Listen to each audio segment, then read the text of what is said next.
അപ്പോൾ കഴിഞ്ഞ ദിവസങ്ങളിൽ വളരെ പ്രചാരത്തിലുണ്ടായിരുന്ന ഒരു കമൻറ്റ് ഷെർലി അങ്ങനെ എന്തോ ഒരു പേരിലുള്ള പ്രൊഫൈലിൽ നിന്നാണ്. നിങ്ങളെ കാണാൻ വരുന്നത് നിങ്ങളുടെ അഭിനയശേഷി കണ്ടിട്ടോ, നിങ്ങൾ ഒരു അഭിനേത്രി ആയിരുന്നു എന്ന് അറിയുന്നത് പോലും ഈ വിവാദങ്ങളുടെ പശ്ചാത്തലത്തിലായിരുന്നു എന്നൊക്കെയാണ്.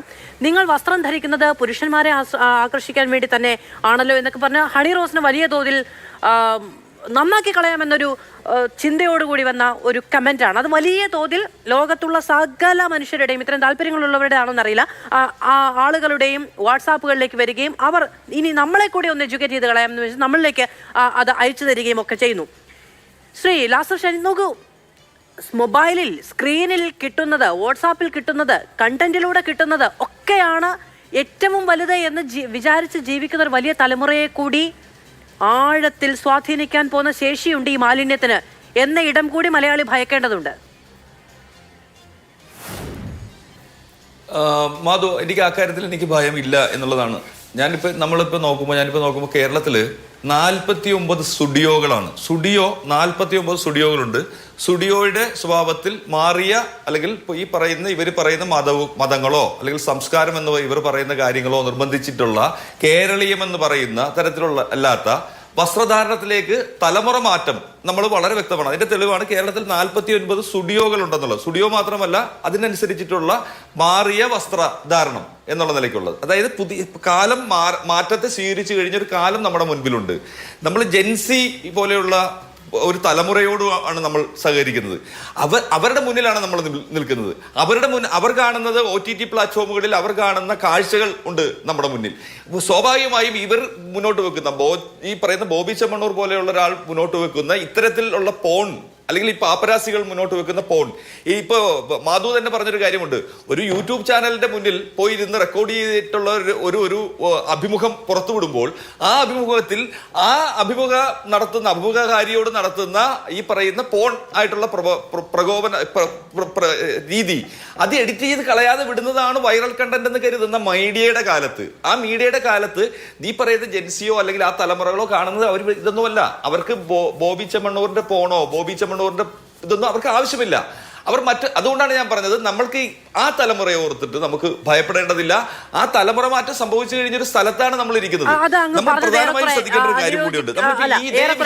അതിനോട് യോജിക്കേണ്ടിയിരിക്കുന്നു ശ്രീ ലാസർ ഷൈൻ. കാരണം ഈ കേസിൽ തന്നെ ഹണി റോസ് അവരെ അപഹസിക്കുന്ന, അധിക്ഷേപിക്കുന്ന കമന്റുകൾ നടത്തിയതിന്റെ പേരിൽ കൊടുത്ത പരാതിയിൽ ആദ്യം അറസ്റ്റ് ചെയ്യപ്പെട്ട ഒരാൾക്ക് 60 വയസ്സാണ് പ്രായം. നോക്കുക, പ്രായം കൊണ്ട് 60 വയസ്സായ ഒരു മനുഷ്യൻ നമ്മുടെ മുന്നിൽ വരുമ്പോൾ പ്രായം കൊണ്ട്, അനുഭവം കൊണ്ട് ബഹുമാനിക്കേണ്ട ഒരാൾ എന്ന നിലയ്ക്കാണ് നമ്മൾ അവർക്കൊക്കെ ഒരു സാമൂഹ്യമായ പരിഗണന കൊടുക്കുക. കാരണം നമ്മുടെ സംസ്കാരത്തിന്റെ വാഹകരാണല്ലോ പഴയ തലമുറക്കാർ എന്ന് പറയുന്നത്. അവരാണ് ആദ്യം അറസ്റ്റ് ചെയ്യപ്പെട്ടവരിൽ ഒരാൾ. അതൊരു സാമൂഹ്യ യാഥാർത്ഥ്യമാണ്. അതെ, അതുപോലെ തന്നെ മറ്റൊരു കാര്യമുണ്ട്. നമ്മൾ ഇതേ വിഷയം തന്നെ ഇൻസ്റ്റ പോലെയുള്ള ഒരു സ്പേസ് കൈകാര്യം ചെയ്യുന്നതും ഫേസ്ബുക്ക് പോലെയുള്ള ഒരു സ്പേസ് കൈകാര്യം ചെയ്യുന്നതും നോക്കുക.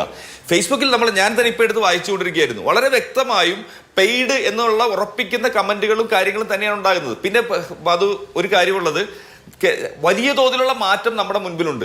ആ മാറ്റത്തിന്റെ ഭാഗമല്ല, ആ മാറ്റത്തെ ഏതെങ്കിലും തരത്തിൽ വഹിക്കുന്നവരല്ല ബോബി ചെമ്മണ്ണൂരോ എന്റെ പ്രിയപ്പെട്ട രാഹുൽ ഈശ്വറോ എന്നുള്ളതാണ് വാസ്തവം.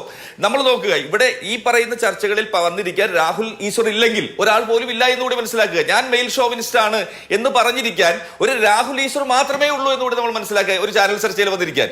അപ്പൊ ഞാൻ പറഞ്ഞ അതാണ് വാസ്തവം. ആ വാസ്തവത്തിൽ ഞാൻ ആദ്യം മുന്നോട്ട് വെച്ചൊരു കാര്യം, പാപ്പരാസികൾ എന്നുള്ള നിലയ്ക്ക് രൂപപ്പെട്ടിരിക്കുന്ന ആ ഒരു ഇൻഡസ്ട്രിയെ കൂടി നമ്മൾ കൈകാര്യം ചെയ്യേണ്ടതുണ്ട്. ആ ഇൻഡസ്ട്രിയെ കൈകാര്യം ചെയ്യാൻ കിട്ടിയ ഒരു അവസരം കൂടിയാണ് ബോബി ചെമ്മണ്ണൂരായി നമുക്ക് മുന്നിൽ ഇട്ടു തന്നിരിക്കുന്നത്. സ്വാഭാവികമായും അതിനോടുള്ള ഒരു ശക്തമായ ഒരു പ്രതികരണം നമുക്ക് ആവശ്യമുണ്ട്. കാരണം അതൊരു മാധ്യമ സ്വാതന്ത്ര്യമല്ലത്, അതൊരു റേപ്പ് തന്നെയാണ്, അതൊരു അതിക്രമം തന്നെയാണ്, അതൊരു ഒളിഞ്ഞുനോട്ടം തന്നെയാണ്. അപ്പൊ ഞാൻ പറയുന്നത് അതിനൊരു മാധ്യമം എന്നുള്ള നിലയിൽ റിമയാണെന്ന് തോന്നുന്നു. റിമ എയർപോർട്ടിൽ വന്നിറങ്ങിയപ്പോൾ റിമ ചോദിക്കുന്നുണ്ട്, നിങ്ങൾ ആരാണ് എന്ന് ചോദിക്കുന്നുണ്ട്. നിങ്ങൾ ആരാണ്? മീഡിയ എന്നാണ് അവർ പറയുന്നത്. അവരെല്ലാവരും പറയുന്നത് ഞങ്ങളാണ് മീഡിയ എന്ന് പറയുന്ന നമ്മളൊന്ന് ആലോചിച്ച് നോക്കണം. ഒരു വെട്ടുകിളികളെ പോലെയുള്ള 100ഉം 200ഉം ക്യാമറകളാണ് ഒരു സ്ത്രീ ഒരു സിനിമ കാണാൻ വരുന്നിടത്ത് ചെന്ന് നിൽക്കുന്നത്. ഇവരാരാണ് എന്ന ഒരു വളരെ പ്രധാനപ്പെട്ട ഒരു ചോദ്യം നമ്മൾ ചോദിക്കാറുണ്ട്. ഇവരാരും തന്നെയും നമ്മൾ ഒരു റെസ്പോൺസിബിൾ ആയിട്ടുള്ള മീഡിയ പ്രവർത്തനം നടത്തുന്ന ആളുകളല്ല. അപ്പൊ ഈ ഇറസ്പോൺസിബിൾ ആയിട്ടുള്ള ഒരു മീഡിയ പ്രവർത്തനത്തെ പ്രോത്സാഹിപ്പിക്കുന്ന ഒരു ഇൻഡസ്ട്രി ഇവിടെ ഉണ്ട്. ആ ഇൻഡസ്ട്രി സിനിമയും ഒക്കെ ഇപ്പൊ എന്താ പ്രശ്നം എന്നറിയോ? ഇപ്പൊ സിനിമയുടെ പ്രൊമോഷന് പോകുമ്പോൾ ഇവർ കാണിക്കുന്ന ഈ അതിക്രമത്തിനെ അവിടെ ഇരിക്കുന്ന ഒരു സ്ത്രീക്ക് ചോദ്യം ചെയ്യാൻ പറ്റില്ല. കാരണം അത് ആ സിനിമയെ ബാധിക്കും എന്ന ഭയം കൂടി അതിന് ചുറ്റും സൃഷ്ടിക്കപ്പെടുന്നുണ്ട്. ഇവിടെ ഹണി വളരെ വ്യക്തമായി അതിനെ ചോദ്യം ചെയ്യാൻ ശ്രമിച്ചിരിക്കുന്നു എന്നുള്ളതാണ്. അതൊരു സമരമാണ് എന്ന പ്രമോദ് പുഴകരയുടെ പോയിന്റ് ആണ് ഈ സമൂഹം എന്നുള്ള നിലയിൽ നമ്മൾ ഏറ്റെടുക്കേണ്ടത് എന്ന് എനിക്ക് തോന്നുന്നു.